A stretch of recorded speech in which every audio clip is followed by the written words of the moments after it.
Hey, Dr. Jon Finn here. Welcome to the Habit Mechanic podcast. Right now, you can get my new best-selling book, Train Your Brain for the AI Revolution, at tougherminds.co.uk. The digital book, audiobook, and physical book are all available at a special price that you won't find anywhere else. Hello there, Habit Mechanics, and welcome to a very special, shorter podcast, which is intended specifically to help people involved in learning and development roles or working in HR roles in businesses and organizations of all shapes and sizes, to help them in their process when they're considering bringing in a keynote speaker to their organization and selecting training and workshops for their people. We're joined, of course, by Dr. Jon Finn. John, hello there. And I know we want to do this specific podcast to help people because you're hearing more and more reports and getting an increasing amount of feedback that people are not doing well. And the help available to them is just not working properly for them and for the organizations. Yeah, this is the bleak picture that we're seeing. I believe we're living in a period of history where it's harder than ever for people to be healthy and happy. In the UK right now, for example, we have 1.5 million people who are signed off on the sick because they have anxiety and depression. And you can imagine that there's a lot of people who are close, to feeling like they need to be signed off on the sick as well. In the US, there are 58 million adults with a mental health diagnosis, and we can see some real-term economic implications for that as well. So, if people get a mental health diagnosis between the ages of 27 to 35, by the time they get to the age 50, their average earnings is 24% lower than people that didn't have a mental health diagnosis in that period. And we're also seeing, for example, in the UK, the National Health Service projecting that in 15 years' time, there will be 9.1 million working age people with long-term illnesses, including cancer, dementia, but also anxiety and depression. That's a 37% increase from where we are right now. And in 15 years' time, we'll only have an extra 4% of capacity in the workforce. So, and the extended challenge there for me is that we also live in a period of history where there is more provision and support available than ever before to help people to be at their best. But I think that support is fundamentally flawed because it doesn't actually help people to do things differently. And therefore, people are still struggling. And we can see in the UK that our economy is being systemically damaged by this. So that means that people's businesses are also being damaged because their people are finding it harder to be at their best. So yeah, I think it's really important that we talk about this and we help people to understand what they need to do in order to help their people in a really efficient and effective way. Yeah. Now, if someone in an HR department or in a learning and development role is then looking around and considering perhaps a speaker or perhaps selecting some training to book and bring into their organization, I know you would cite a very important distinction that they should look to draw, and it's looking for something that helps people to actually implement and take action, do something rather than just knowing more information, which you've highlighted on many occasions, that the knowing versus doing argument, if you like, is so important. And I know you have 4 basic pointers, which we're going to go through, which people can use to think about how they should consider what they see out there in terms of keynotes and training, etc. And the first one is that it should be rooted in cutting edge science, the updated understanding of how our brains work. Yeah, and this is the problem with the traditional things that we're using, from self-help to training, coaching, even therapy. It's broadly based on theories that were created before we understood how brains actually work, because we've only been able to look inside human brains for about 20-25 years. And the basic underpinning of these traditional approaches that are fundamentally flawed is that if you can get people to know what they need to do to be at their best, you've cracked it, you've done your job.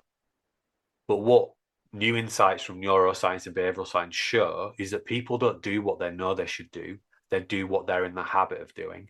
That's why most people don't walk 10,000 steps a day, or they don't eat 5 portions of fruit and vegetables. And it's why the National Health Service in the UK is currently spending over half its annual budget treating diseases that emerge because people don't do these basic things.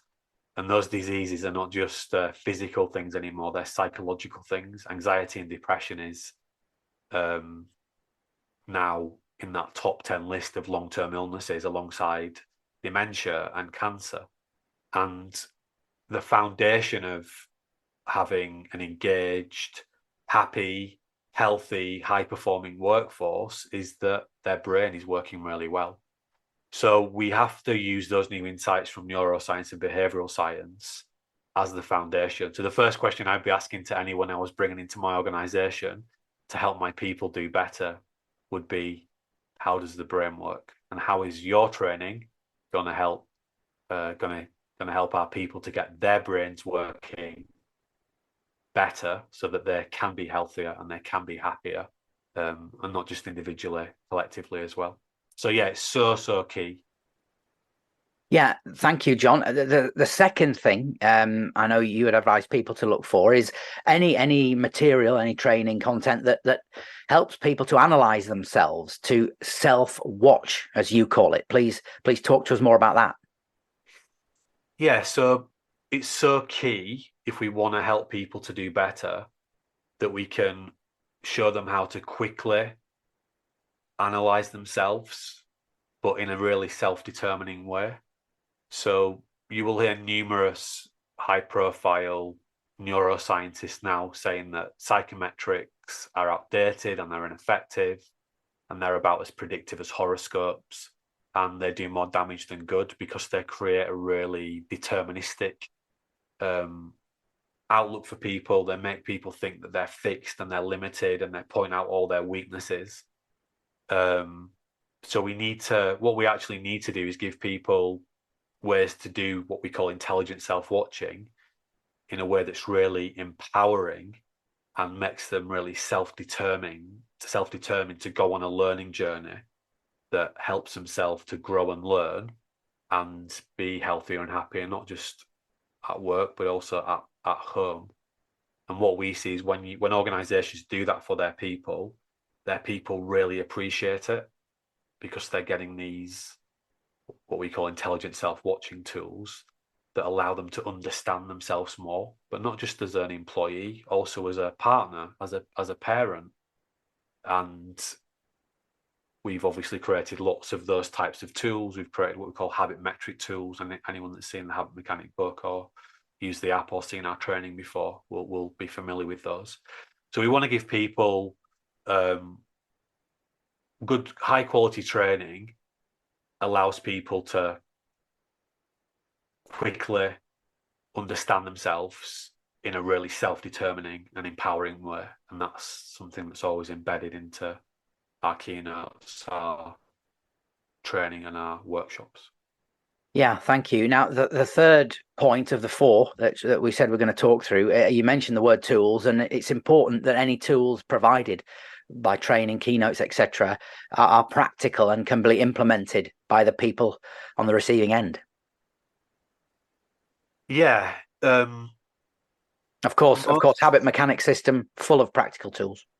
Yeah, absolutely. But I think most people's experience of training and workshops is that was interesting, and I like the presenter. They were engaging.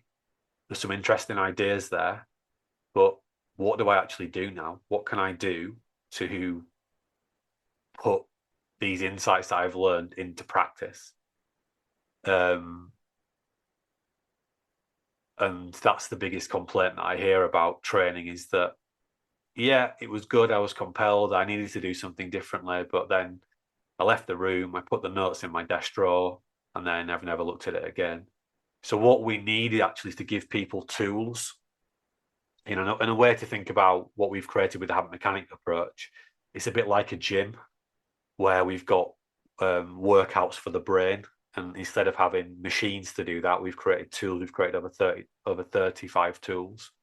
So we have tools to help people to build better sleep, diet, and exercise habits, tools to help people manage stress better, tools to help people to build confidence, tools to help people to perform under pressure better, tools to help people regulate their emotions better, tools to help people be more focused and productive, tools to help people supercharge their learning. Those people that are having to do professional exams, we have tools very specifically designed to supercharge how they revise and spend their time learning.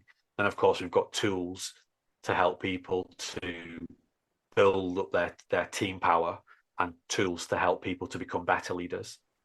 So if I'm bringing a trainer and I'm looking for what are the practical tools that my people are going to take away from this so they can actually put these things into practice, because we don't, if we go back to the idea of knowing, we got them to know what they needed to do, so we've done our job. We don't do what we know we should do. We do what we're in the habit of doing. And there's a step between knowing what you need to do and the habit, and that step is putting things into practice.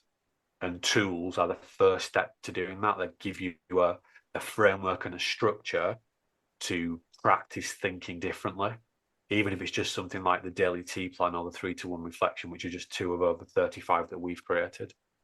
So yeah, so the training has to be based on cutting edge insights from neuroscience. When you go to the doctor, you expect them to understand your physiology. It's a prerequisite, right? So when you bring a trainer in that's going to help that's been brought in to help, could be the well-being, the health, the happiness, the performance of your people, that's all driven by their brain.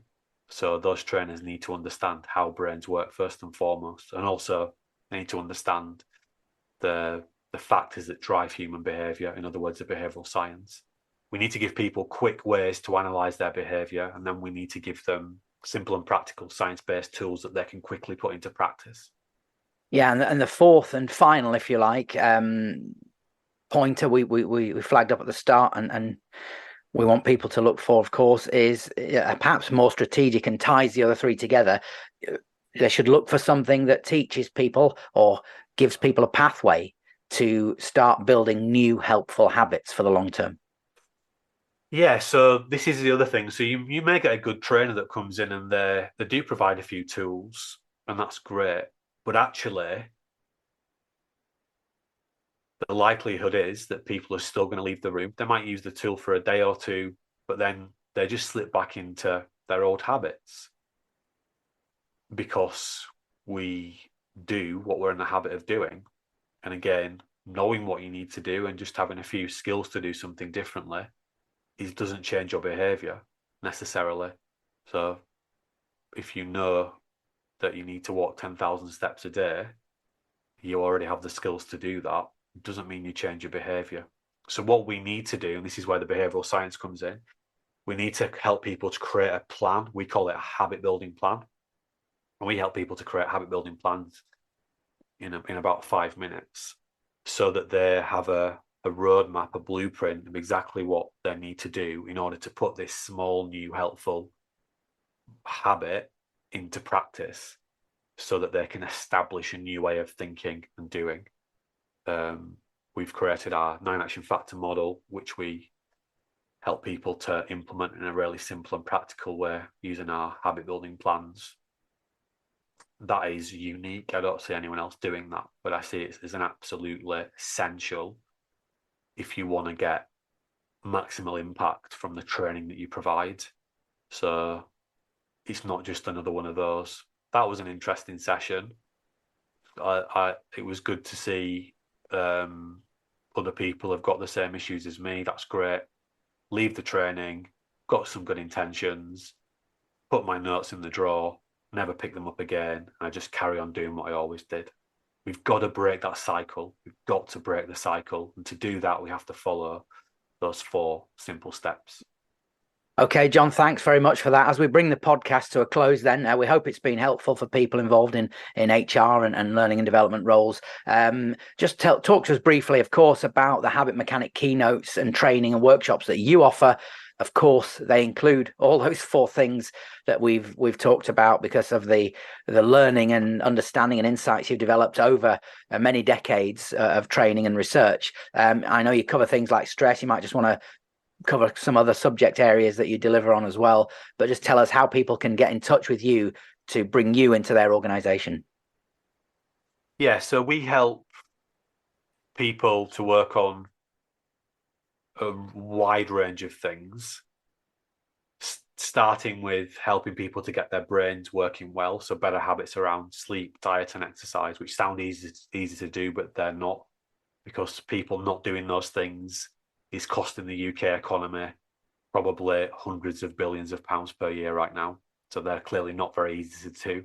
And then managing stress, managing confidence, helping people to get their brains working really well, helping people to unlock what we call their 25-hour brain, helping people to perform under pressure if that's important, but also helping people to improve how they work as teams. We have our team power model, helping leaders to become what we call team power leaders, so that they can not only be at their best, but make it easier for others to be at their best. So we have that whole range of training that we offer.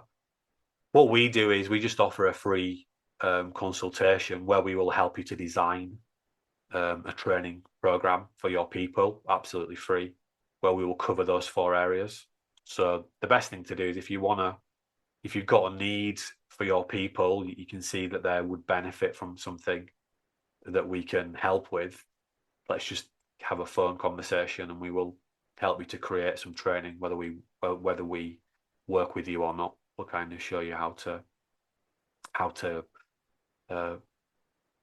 create the blueprint, if you like. So yeah, the key thing is there'll be a link under this podcast. Just get in touch, book a call, let's have a conversation, and we will create something bespoke for you, because your organization is unique, your people are unique. So we want to create something that's unique for you, that leaves people with not only practical tools, leaves people not only with a better understanding of themselves, not only with practical tools they can use, but a clear habit building plan that allows them to put these things into practice and actually change what they think and what they do, and unlock what we call their super habits, so that they can be healthier and happier and at their best more often, not just at work, but also at home. And that's the secret to creating a highly engaged workforce. Well, Jon, thank you very much. Thank you for your time. Thank you for your insights today. And yes, please do get in touch with Dr. Jon Finn. As he says, the link you need will be in the podcast notes, and you can always visit the website tougherminds.co.uk. Many thanks for listening. Thanks for listening to the Habit Mechanic podcast. If you liked it, please subscribe and tell someone else about one of the ideas or insights that you found most interesting.